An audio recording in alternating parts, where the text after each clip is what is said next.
So Mark will probably talk about some field penetrometer data where he pushes a rod into the soil and measures the soil hardness. But the soil penetrometer data there in the field are very variable. They're variable because across a field, different treatments with different tillage treatments, the water content can vary and the strength response differs with not only with texture but with water content. But we do know quite a bit about soil behaviour. And I got a little example. So if you come close, you've got to be able to see it. You've got a balloon and it's got some soil in there. Yep, very sandy soil like this. And it's connected to water. It's got water all the way through. It's open. Now, if I squeeze the balloon, things could happen. Maybe the water level will stay the same. Who thinks the water level will stay the same? You says the water level will go down. You reckon it will? You don't know. Right, well, I certainly know a lot about how soil behaves. Right, so what, can you see the water level? No, what it is here. Pardon? You know what it is here? Yeah. Hey.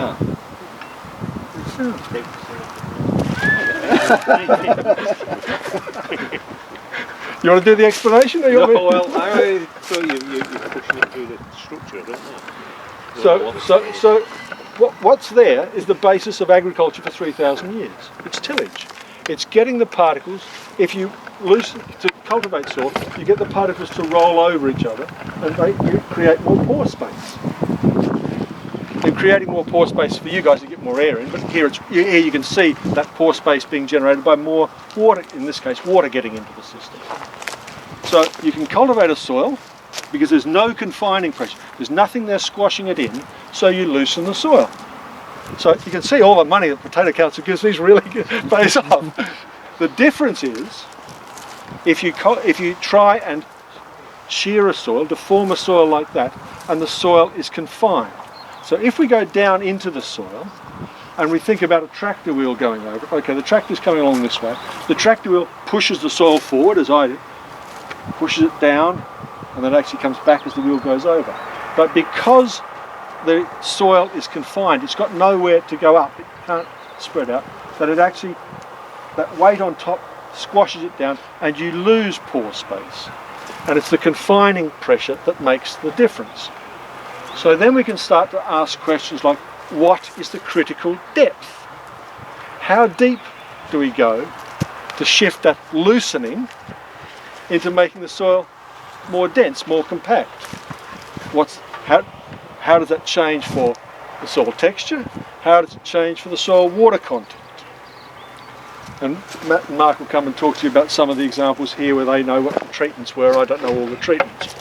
But so one of the things we're doing is trying to look at, the potato industry has copped a lot of criticism, if you like, certainly from 2012 where the conditions of harvest were very, very wet, that people are saying the potatoes have made a real mess of the subsoils particularly.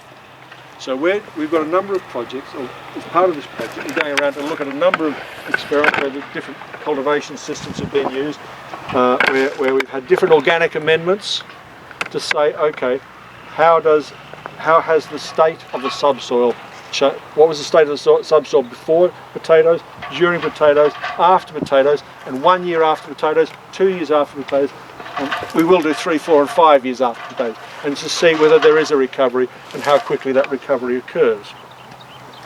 To do that, we've got to do some things under controlled conditions. And the data over there is what Mark and Matt would call a penetrometer, and it's basically a metal rod pushed into the soil to measure the hardness. That's great, but as I say, it doesn't tell you you don't know what the water status of the soil is. So what we do is we go out and we take soil samples, either from down in the subsoil or in the beds, and then we can bring them back to the lab and we can get them at a known water status. We can equilibrate them to know what water condition they're at. We then use a penetrometer, and the penetrometer I use is about that size, which is about the size of a potato root. And I can measure the strength of the material. Now we do it under controlled rates on a loading frame with all sorts of fancy things, but it's just the same as pushing a needle into a balance. You get a force. Now we do it under controlled water conditions at controlled rates and all this sort of thing. And we know and you can pass that around, you can just be careful, but you can feel that it's got a lip on it, so that it behaves, it's the same sort of scale. So we can measure the resistance that's occurring under controlled conditions at the scale that a root's working. And we can then ask questions like, okay, if we do that at not at 1 water content, but at 2 or 3 or 4 water contents, as the soil gets drier, we can see whether the condition changes. Does having major organic amendments mean that the soil, as it dries, okay, as soil dries, it will get harder, but can we change the rate that it gets harder? Can we, by using organic amendments, by doing different tillage systems, by cultivating in different ways, do we change the rate at which the soil gets harder? So we can use those sorts of things, we can quantify them. The other thing that we're doing as part of the project is to think about the risk of the soil slumping. And Matt and Mark will talk more about the way, how you cultivate and the extensive cultivation operations. But one of the problems is that having cultivated soil and got it, the risk that it will then slump, that the structure you've created will slump as a result of the soil getting wet. And the way that I ask that question under controlled conditions in the lab is to take some soil and put soil in a sieve. And I've got different sizes of sieves, and I can have water, and obviously I don't have any power out here, but it's a fairly simple operation. And you just shift the soil up and down in water, and 3 minutes or whatever you control to, and you can then look for different sizes, for different amounts of soil and different sizes of sieves. You can see how much soil is left on the sieve. So you can tell the propensity or the likelihood of the soil is to slump if it gets wet. And you can again make comparisons. And I'm not the person that says whether, I probably could tell the difference between Telestar and soil, but I'm not picking the treatments. But what we're doing is saying, okay, you can make the comparisons between a shallow plough, a deep plough, a Telestar, a Sumo, and under different conditions and across different experiments across Scotland and England. And the experiments are run by Cuff and ADAS and Naib and Struck and others. But we go in, and at James Hutton we can do the controlled measurements to think about what's going on. I'm Mark Grimmer, I'm Senior Service Engineer for George Moat. Here today we've got the single bed Telestar. We're just showing people the benefits, and we're working up to about 14 inches of clear soil.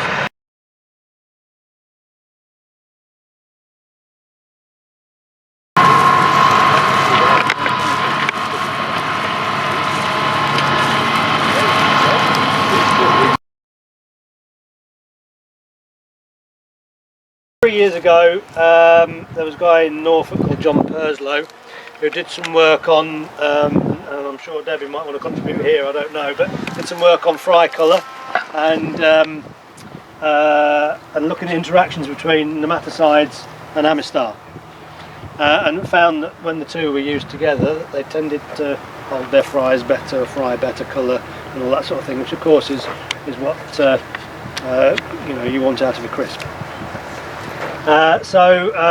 Again, we're following on some of that work, and we've got some plots here that were either untreated completely, or we used nemathorin, or we used Amistar, or combinations of both, just to see what effect that has on the crop, on Rhizoctonia, and ultimately whether when it goes away, I'm sure they'll fry it as well. However, in terms of Amistar, why are we looking at Amistar? What do we use Amistar for? Amistar does two things. It controls black dot, which in a processing crop isn't really an issue because it's a skin blemish disease. But it also controls, or has a go at controlling, soil-borne Rhizoctonia. Hence, when you use Amistar for controlled Rhizoctonia, you're actually trying to spray the soil rather than the tuber. And it has two rates on the label currently. One is for 3 litres in furrow, the other is a 6 litre overall spray, which you would then incorporate into the bed. I believe Syngenta actually are getting a bit cool on the 6 litre overall rate, cost wise, but also I think they're going to probably lose the registration for that application anyway. So it will only be on the label a 3 hectare rate. In my mind, in my experience, you only need 3 litres in furrow if you're trying to control black dots. The Rhizoctonia, which generally is a pretty weak pathogen, you only probably need, in my experience, 1.5 to 2 litres, something like that, in furrow, depending on soil type, to control soil-borne Rhizoctonia. There also seems to be a link with the use of nematicides as well, because, as I said, Rhizoctonia is a pretty weak pathogen. Somehow it needs to get into the root system. Obviously the consequences of Rhizoctonia is stolon pruning, root pruning, that sort of thing, so that therefore the plant's ability to root, to get the nutrient, to get moisture out of the soil, to help you produce fantastic yield will be limited if Rhizoctonia takes hold. But equally, the use of nematicides can contribute to preserving yield and preserving your root system as well, because obviously PCN will feed on your roots, but also free-living nematodes will have a go on your roots as well, feeding damage, and that provides an entry point for Rhizoctonia. So there's a number of issues there. The other thing is, in most cases, whenever you use a seed or soil treatment, emergence is delayed slightly. And from this graph here, which gives you the emergence of the crop, details about the emergence of the crop on the 30th of May. This is the untreated, so it was pretty good. Nemathorin untreated, not bad, but then wherever Amistar is actually in there, emergence was delayed slightly. Ultimately though, the crop picks up, grows away, and you'd end up seeing no difference. If anything, you might see the crop slightly better. Most of the sort of green bits that you can see in this photograph, when you look at it compared against the plots that had Amistar, the ones that are greener are the ones where Amistar generally went on. So it's actually potentially it's giving you a healthier root system and probably a slightly longer canopy life. Trials that I've seen and get involved with, nemathorin tends to maintain tuber number, but Amistar seems to give you bigger tubers somehow. So we talk about Rostockiensis and Pallida as being our PCM populations. Pallida is more difficult to control because, absolutely right, it hatches later, whereas Rostockiensis doesn't. Who knows the four most popular varieties grown in the UK today? Piper. Piper. Marquise. Marquise, fantastic. Come on, you guys for PI. Rosetta. Rosetta is fourth. Third. Maris Peer. Anyway, Maris Peer. Now, what do all those varieties have in common? Seeds, dear. They're resistant to Rostockiensis. Absolutely. So, as a consequence, what's happened? So, your population generally, if you've got PCN, is going to be a Pallida population, which is difficult to control, and there's not many varieties out there that give you resistance. So, if we're talking about resistance, what's the definition of resistance? Stops the population build-up. Stops the population build-up, so, and in some instances might even reduce it. So varieties like Innovator are actually probably Europe's best variety for actually reducing population. There's other ones, Reformer, Arsenal. You guys, have you got Amanda? All those sorts of varieties will help reduce population. And then on the other side of things, we've got tolerance. And tolerance is the plant's ability to produce a yield in the presence of PCN. So one example would be Cara. No resistance, so your population sky high, but fantastically tolerant.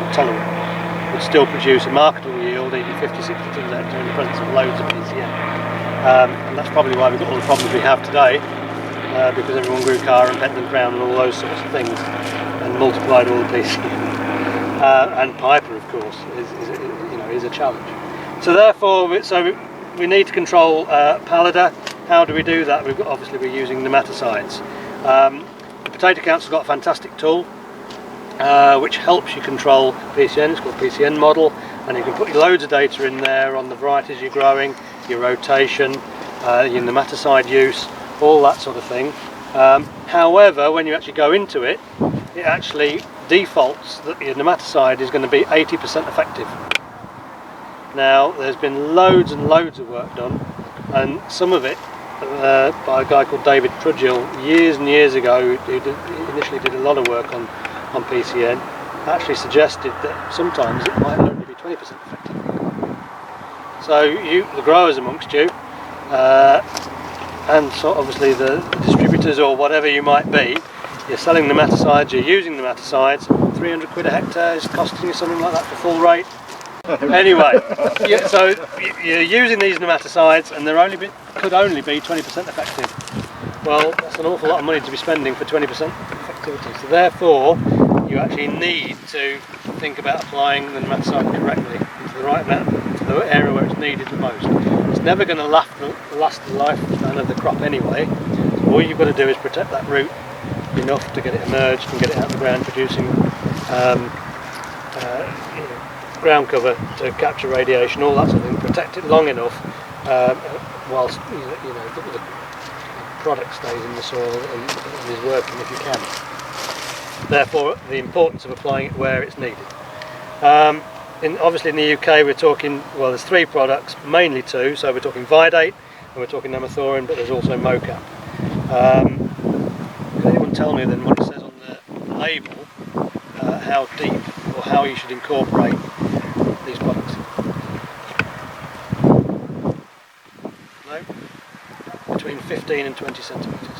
In fact, I think nemathorin actually has 10 centimetres on the label. So between 10 and 15 centimetres. So the growers who are using nemathorin, how deep how are you applying it? How do you apply your nemathorin? Or Vidate or whatever? Different ways. Yeah. Right?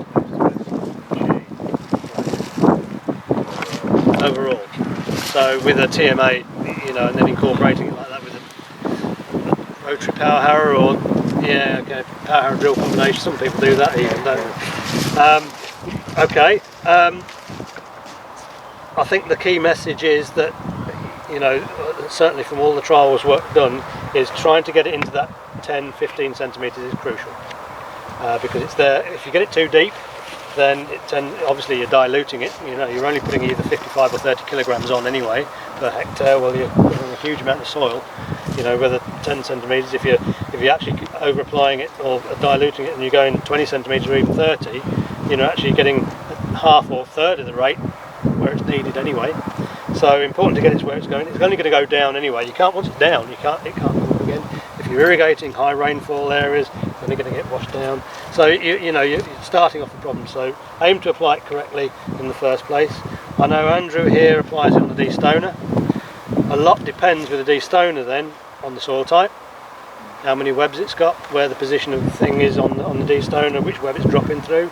Is the destoner being driven fast enough or slow enough or whatever? Because if all the soil is disappearing through the first and second web, it slows the nematicide, and it might end up all on top, which might not necessarily be the worst, but equally it could end up in your furrow bottom if it's all being carried over because it's wet or heavy or whatever. So all those things need to be considered.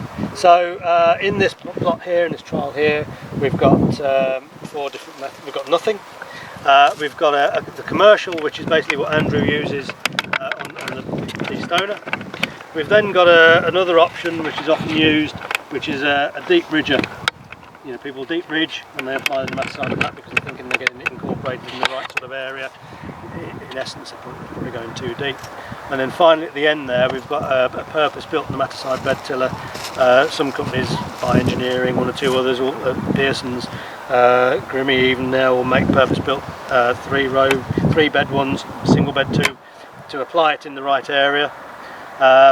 Or you can make your own out of an old rotavator or something that's lying in the nettle. Time was these hot mustards, Calianti mustards, and we had a look at those for as a way of backing up the granules, trying to reduce the levels, and that's where we started. The early days, I think the first year we put 5 sort of trials down, 4 failed, and we had 1 that actually worked. And this is the Calianti mustard. It's not a particularly vigorous growing plant, and effectively we were trying to grow it as we would a traditional brown mustard, when you sort of sprinkle it on the ground and it grows like fun. they don't. They need sowing into nice seed beds and plenty of fertiliser. I was looking for something else better than the Caliante, and we found this oily radish. This is grown a lot in the continent as a cover crop, and for reducing free living nematodes prior to sugar beet. And we've sort of come up with a bit of a compromise where we're using sort of half-rate Caliante and half-rate oily radish now, and we're getting much better results. We are sowing it sort of after the cereal, either late August, early September, with a traditional how people would grow, you know, sow oilseed rape, either with a single pass with a seeder on the back, or just disking it up and power harrow and drilling, whatever equipment the farmer has. And we're applying about 60 kilos of nitrogen to that, or if one or two pig farmers or dairy farmers, they're giving it a good dose. You can't just put it into scratch it into a stubble and leave it. It won't do very much for you. So we've looked now at, for the last 3 years, with conjunction with Harper Adams, they've done replicated plot trials looking at this in terms of PCN control as you would a proper chemical. And they've got evidence now, and replicated evidence, to prove that it will reduce the amount of eelworm that's going to attack your crop. And how it does it, when you chop this green matter up, there's two elements within this, there's two parts of it. There's glucosinolate, which is the bit that, I suppose the mustard, when you bite into something and it's bitter, so that's the glucosinolate.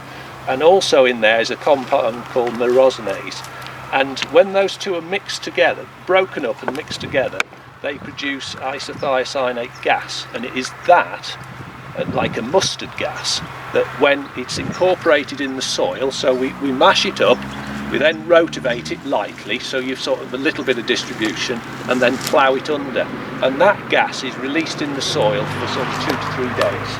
Okay, over that period, and that's where you get the effect on the PCN. But additional to that, what the growers like, what they really like now, is the green manure, right? This is what's really catching on. This is you know, a sort of a mild benefit. What the big benefit is in soil structure, in terms of absorbing more carbon into the soil, because we've got very low organic matter soils, and in the spring, you know, they're getting harder and harder to work, you know, they're not very well structured. People have been putting these in, and as soon, you know, sometimes they've done part fields, and they go across with the subsoiler, and it moves when they're going through the soil where we've had the mustard, and immediately they hit the non-mustard area, the tractor just sits down and it just grunts, and it's really tight, the soils, and unstructured. The other thing it's doing is it dries the soil out a little bit in the spring. If you run it through till sort of March time, this is soaking up moisture, you know, it's utilising moisture, and it's particularly this spring, when we had a wet winter, it was easier to work. You know, farmers were getting on a little bit earlier. I used to have a farmer who always used to keep a grass lay. He always liked to grass lay. If it was a bit wet and he had a lot to do, he'd go and if it was, he'd turn the grass lay over, because it was a bit drier and easier to manage. Well, this is the situation with this. It's a little bit easier to work. The downside of that, occasionally when we come to chop it up, we've got to subsoil it to get the ploughing. Sometimes it does get a bit hard, and the other thing we've got to watch sometimes is the soil is drier, and you've got to be on a little bit earlier with your irrigation, because you can find problems with, you know, with scab control. It is that little bit dry, so just, you know, you get a benefit, there's a bit of a knock, so you've got to understand where the little knocks are. We've also got an issue sometimes with feeding this crop, particularly main crops, over the whole season. You know, you're allowed so much with RB209, and quite often we run out, right? The crops senesce early. we're finding with this mustard, with putting either manure on in the autumn or some nitrogen, it's holding that fertiliser in an available form. And we've noticed this summer, with a lot of rainfall and some of the crops died off a little bit earlier than we'd have liked, but where we've had the mustard, it's been better. So, I mean, it's, you know, it's old-fashioned ways, it's common sense.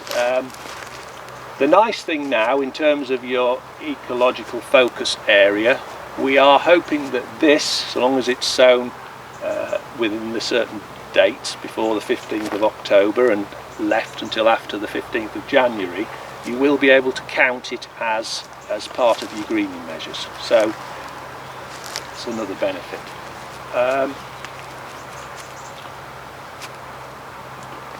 When was this sown? This one was sown June. It's about 12 weeks it takes. 12 weeks to get to the... When we first started growing, to be honest, we, you know, the expert, we were told that you've got to, for the highest glucosinolate content, you've got to leave until early flowering. That was taking us into April, and a lot of growers are saying it's too late. You know, so we are now we're more comfortable, particularly with the radish and the roots that we've got. We've got a lot of root. It isn't just all about top with the radish.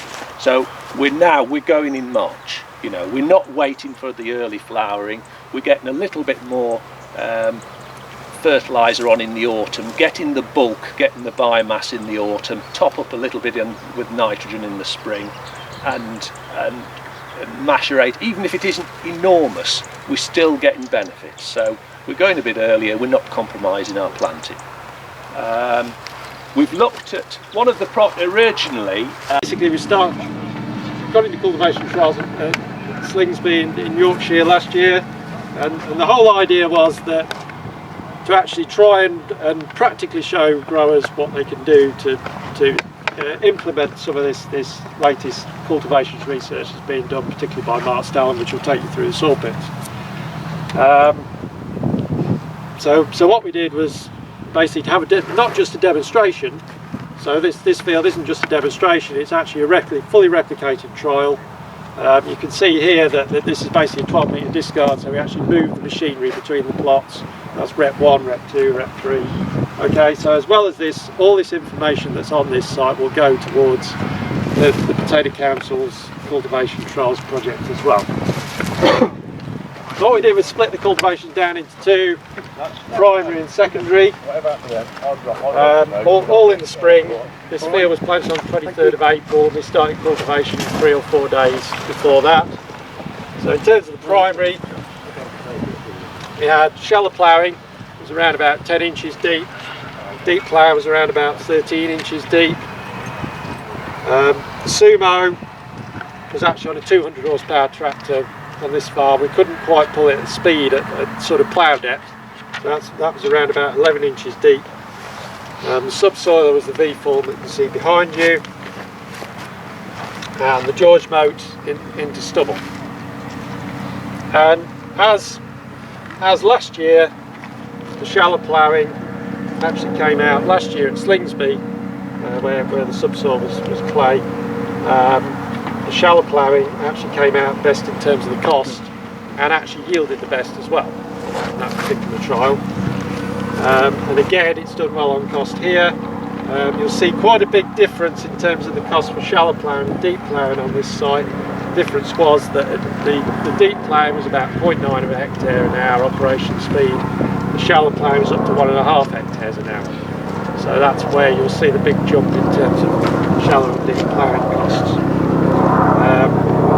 But what you'll see here, the big impact on the cost was what the primary cultivation did to the stone and clod separation speed. So after all these primary cultivations, apart from the George moat, the first operation that went in was that coon, followed by dolomite combination you see behind you. So with the tiles that we've got the soil just below the bed working on top during the and then the staining was done by a mega stack.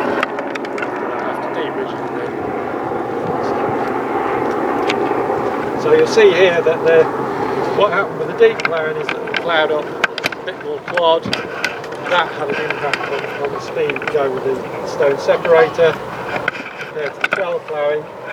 Here with the Sumo, on this particular site, in this particular case, it hadn't moved that soil enough. We got more clod there, and therefore we were really down at very slow speed and losing soil out of the bed as well. And similar with the subsoiler, where again we were getting that effect. And in terms of the tiller star, the work rate into stubble meant that actually the shallow ploughing, even though that's one operation versus 4, then you still ended up being slightly more expensive, although comparable or better than deep. mid-2000s, where instead of looking at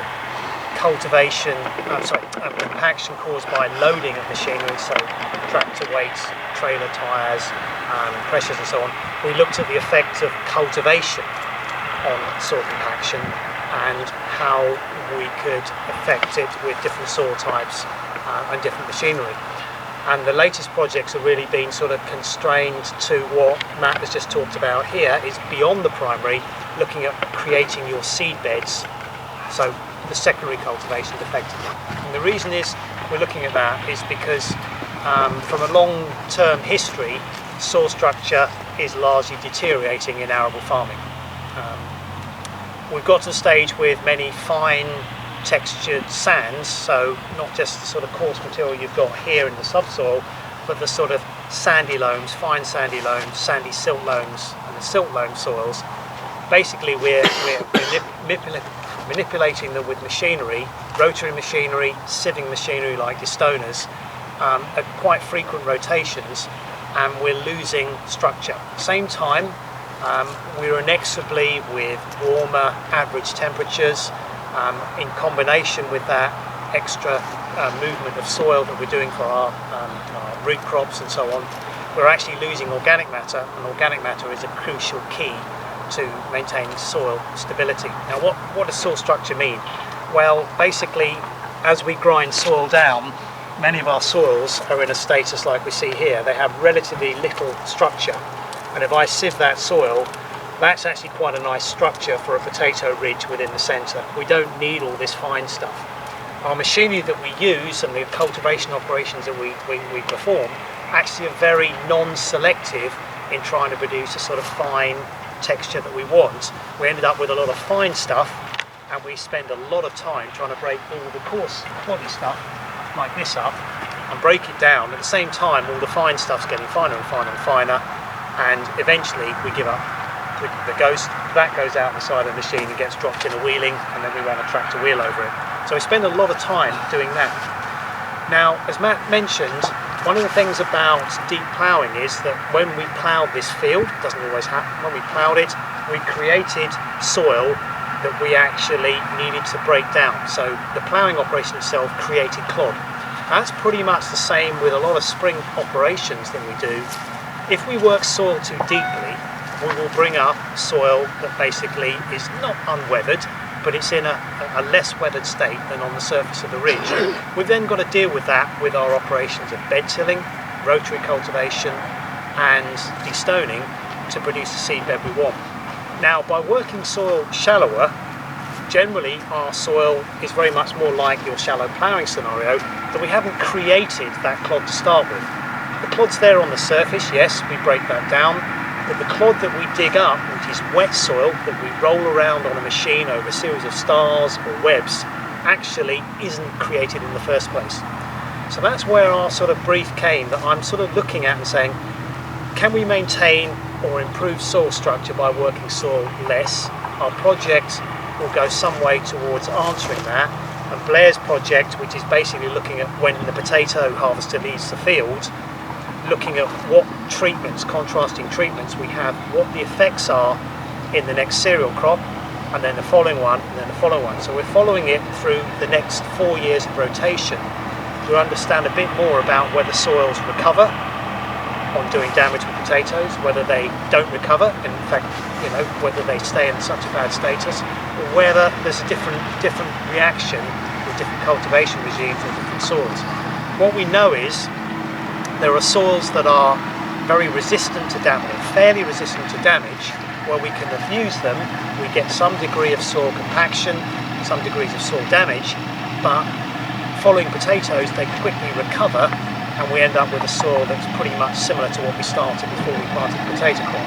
But we do know, and I know many fields of mine, I could probably now be in the third or fourth rotation since I've been working as a scientist, that we can already say those soils are likely to damage really severely, and inexorably that damage has been getting greater and greater and greater. So not only is the potato yield being reduced over years, when we think it should be going up with our improvements in agronomy, cultivation, understanding of the crop, but cereal yields have also been going down over the same period of time, and that's a consequence of just working the soil at the wrong time of year and then keeping on working soil when it's in an unfit status in the spring.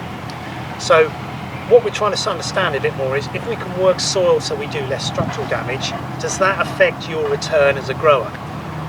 Well, fundamentally, if I get it wrong and we advise on cultivation techniques which mean you lose yield or you get poor quality, so we get greens, we get more greens, we get common scab, we damage tubers because we're slicing them because we're not able to plant them at adequate depth, or we get bruising because I've left too much stone in the soil, or we've got more clods. Are those sort of questions that we've been able to answer? Pretty much yes. We've been working on it now, this is the fourth year, and what we've been finding is, if we treat the commercial depth that many growers on sandy loam soil, such as we are here, work their soil, potato soil to, it's typically in that sort of 30 to 36, 37 centimetre depth. So we're talking 12 to 15 inches deep. The average would be somewhere sort of 32, 33 centimetres. What we've been looking at is different depths. So we've been running quite shallow depths where we've purposely been thinking we might struggle to be able to harvest. We can plant perfectly acceptably, but we might be having virtually no soil under those daughter tubers, and therefore share control on the harvester is really, really crucial, otherwise we'd end up slicing. Running through to even deeper depths than we would currently run commercially. And very simply, as we work soil deeper, we lose yield. And the reason is, the soils we've been testing on are not sandy soils, they're soils such as we've got here. The level of compaction we create with the distoner share is enough to reduce the rootability and decrease the yield. And the deeper we go, the worse the effect. But the hypothesis was that as we came shallower, I was hoping that we wouldn't get any effect on yield, and that some of the quality effects might be quite marginal, that it might be an improvement. Well, actually, the quality effects haven't been measured, or been measured, but there's no significant difference in greening, bruising, damage levels, or degree of common scab that we're getting. So all the quality issues we thought might be an issue have largely been proven negative. One or two issues with stony soils and bruising that we're trying to resolve with work this year. But interestingly, if you look at the yields as we come shallower than the commercial destoning depth, the yield went up. It went up on all soils, not just the heavy ones. And that's quite a surprising sort of finding. That it's not something I expected.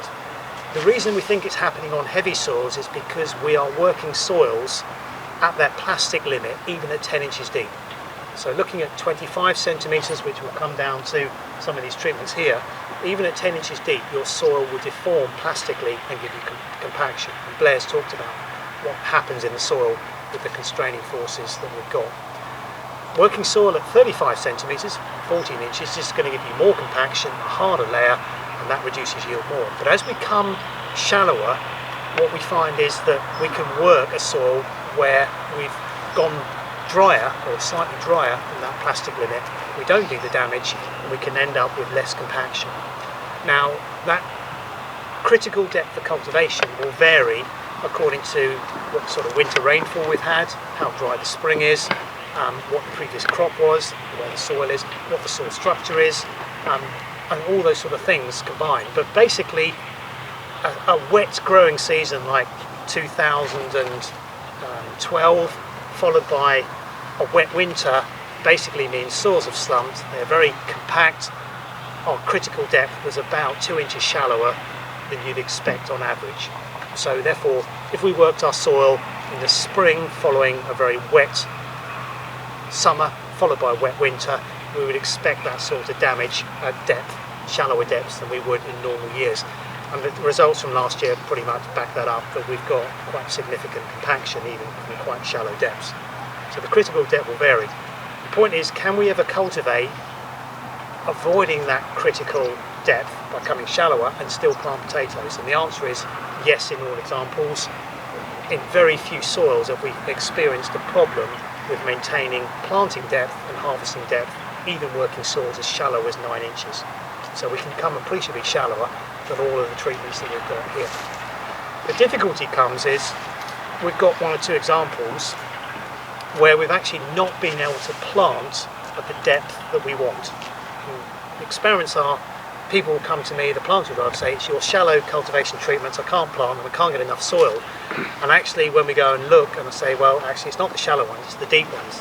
It's the deep cultivation treatments where we've actually basically been able to dig out soil, we've dug it out, it's wet, we roll it around on the stoner for about 90 seconds and then we chuck it out the side.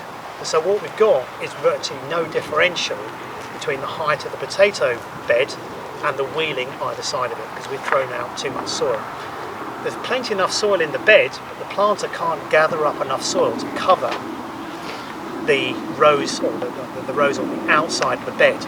And that's not an issue of the depth of soil in the bed, it's actually to do with where the soil is, what we've got to deal with to cover those tubers.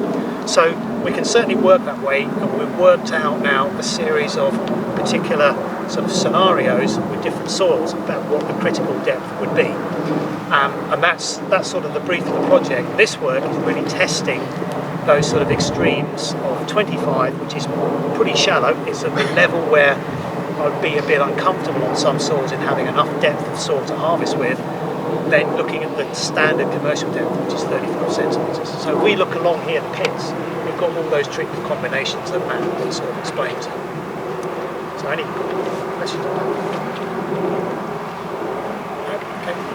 So centimetres thick, this is very much a layer which is that sort of thick. So we've clearly got something here that has resided from previous cropping. The deep ploughing is basically just added to that by ploughing down at this sort of level depth here. So that's where we've ploughed to. So not surprisingly, when we've ploughed, as Matt has said, we've brought up this sort of material, okay, and that is what we're having to deal with when we're going to plant. That's why your secondary operations have been much more slow, because they've actually been trying to drag up that soil. By coming to a shallower plough depth, so we've now gone here to 10 inches, or 25 centimetres, this is where we've got the plough layer. So this is where it's actually weak, and that's our layer that we've ploughed into that one. This one we've actually avoided that. So we've still got the layer, the pan. Interestingly, if you look down here, there are a few roots, but this pan here is actually almost preventing root growth through. As we move down the field, we don't actually have the pan at the same depth, and we don't actually have the same degree of compaction in this pan, and you'll see roots have gone through it in the different treatments. But here you've got a very hard layer and the roots are virtually not penetrated. You've got a few down here into this sandy soil, but they've struggled to get through that layer because they've been growing very slowly to get through. So as a remedial operation, one of the things to do would be to say, well, can we remove this layer to allow it to get into this sandy soil underneath? Well, you would have to argue, is there any benefit in trying to grow potatoes in sandy soil like that? This is not a unique soil, but it's quite a situation here that even if it had got through this layer, there isn't a lot of water holding capacity into pure sand down there. But that's not always the case. If this had been equally similar water retentive soil and we've got that layer there, then clearly by not getting down into here we're losing potential resources in terms of water capture. But getting significant roots into that layer would have improved things. Yes, but the biggest issue is not so much rooting into a sandy soil which clearly doesn't hold a lot of water. It's got some water in, hopefully over the winter it will have filled up. The biggest thing is the rate of root growth that you've got in this upper layer, because that will determine largely what your yield potential is unless you irrigate. Okay, now This is Lady Rosetta. We know a lot about Lady Rosetta, but basically from the time of emergence to the time when root growth ceases and then the roots start inexorably decreasing in volume is about 55 days. So you've got 55 days of root growth. If it takes 10 days to get through that layer, which is about 8 centimetres thick, if it was really loose in that layer, sorry, at that depth, like it is here, you'd probably go through that in about 4 days. But it could easily take you 2 weeks to get through there. Well, there you go, there's 10 days of potential root growth that you've not got into here. So that's why the crop doesn't speed up after getting through that layer. It just basically goes at the rate as affected by the soil conditions. But you were saying before there's not a lot of point in getting into the stuff below because it's no water in it. Yeah. But my argument is if you can get it into that 8 centimetres you're just there, by breaking it up, you've got 8 centimetres more of soil that's holding water. And more soil, yeah, and the roots will not only go through it that way, they'll proliferate sideways as well, so it will be a good water retentive. So what you've got here is, by restricting rooting, you're not going to access this. We could argue there's not a lot of water in there anyway, but you really do need to make the most use of the water you've got there, and that compact pan is not allowing you to get the rooting density that you need to really supply the crop with water on hot days. So that's a real potential. But if it was soil underneath similar, or a clay soil, or you've got more water at depth, then that's a real impediment to growth because you're not using the reservoir below.